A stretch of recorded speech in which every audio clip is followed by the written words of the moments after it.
Need to crop an image in After Effects? I'll show you two ways to do it. Pick whichever works best for you. Create a new composition. Settings don't matter. Import your image. Drag it from your folder into the project panel, then drag it into the composition. First method, region of interest.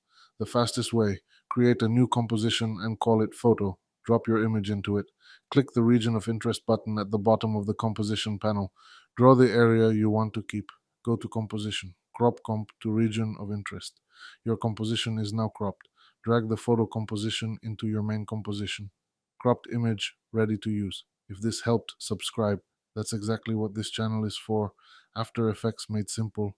Second method, mask, more control over the shape. Drop your image directly into the main composition. Select the image layer, go to the toolbar and select the rectangle tool, or any shape you want.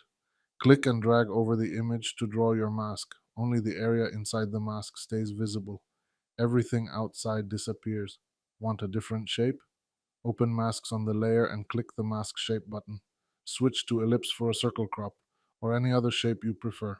Next, how to create a responsive text box in After Effects. The kind of button you see everywhere online, built from scratch. No plugins needed.